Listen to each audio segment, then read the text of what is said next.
Welcome to all you Gemini people out there. This is your monthly horoscope for March 2022. And I'm happy to announce that finally the grand finale is happening at the first week of March. I've been talking about this for such a long time. And for Geminis, it is so, deep. And Gemini is known as a sign that needs lightness, that needs, some wittiness, a good laugh. If you want to be around with people that cheer you up, you have to call a Gemini. I mean, it's such a nice, light-hearted energy, but they're going through such a deep stuff lately. And that has been going on for months now. So the most important thing about the month of March is Venus and Mars being together for the whole month, but also in February already. So if you're watching this at the end of January or maybe in February, this is already happening during the month of February. Venus and Mars are going to be together for the whole month. And then also in Capricorn. And then also for the first week of March, they're going to be together in Capricorn with Pluto. And then the rest of the month, they're going to be together again, but in Aquarius. And that's going to be way more interesting for the Gemini in a way that it's lighter, okay?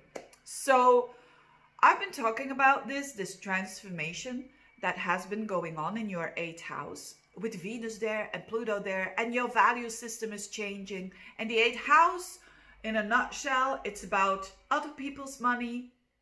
It's about investments. It's about money. It's about investments. It's about inheritances. It's about loans and all of that. For some, it's going to be not on a financial level, but on a deeper psychological level. But of course, these two are intertwined. It's about standing above your fears. It's about encountering your shadows. And it's about facing them. Facing your shadows. So for a lot of people, I've seen a lot of Geminis lately that it has to do with seeing your shadow. For a lot of you, that considers money or that considers value. The value that you get from other people is also the 8th house. It's with Venus and Pluto there in January, but also in December, you've been thinking a lot about that. You've been thinking about, what do other people think of me when it comes to value? And for some of you, it's going to be like this. And for some of you, it's definitely going to be like this. But the fact that you know where you stand is going to give that rebirth that is going to happen in March. And that's the grand finale that I'm talking about, because now Mars is going to join the club. And Mars together with Venus gives strong desire. It gives a strong vision to, and certainly in Capricorn, it wants to restructure. It wants to rebuild. So hopefully you did some demolition there.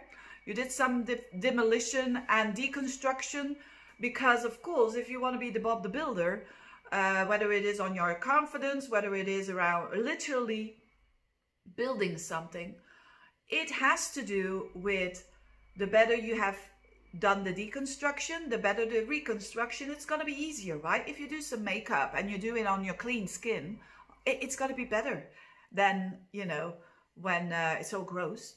You see what I mean? So especially if you're watching this in, let's say, the end of January, February, keep on going with the demolition, keep on going with the deconstruction, and don't be afraid of it. Go through the pain when it's painful, because it's necessary. It's about those cycles that need to end with Pluto there, and it's a karmic thing. But now the first week, there is a windfall. Absolutely, for you. I hope it's going to be tons of money. I hope it's going to be tons of psychological insights. And I hope it's going to be tons of you battling your shadow and your fears and facing it and seeing it. Probably in others, but knowing that, hey, I'm not going to do that. I'm not going to be like them, right? Instead of pointing the finger and saying, I have to change. That's not going to happen.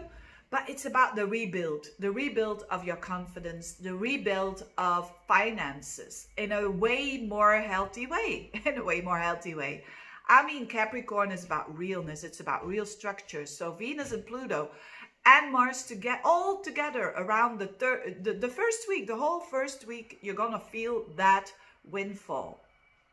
Make use of it because it's deep and it's going to last for a long, long time. So make sure that what you rebuild, it's you know, from scratch, so to speak.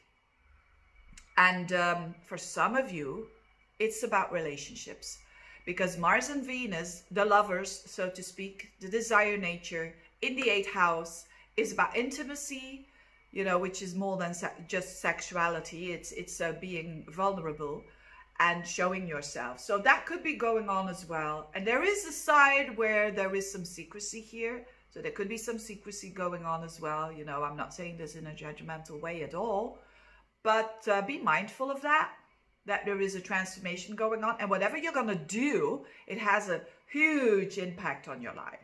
Okay, because it's Mars Pluto. So it's about being afraid of doing something, but when you're doing it, it's going to change your whole life.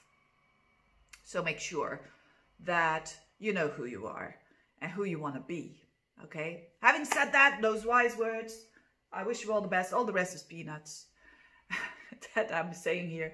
There is some good energy though as well with Mercury, the Sun, Jupiter. It's all in your 10th house of work. So a lot of work. If you've been saying, I haven't got a lot of work, there's tendency for more work. Anyway, having said that, thank you so much for watching. See you next time. Bye-bye.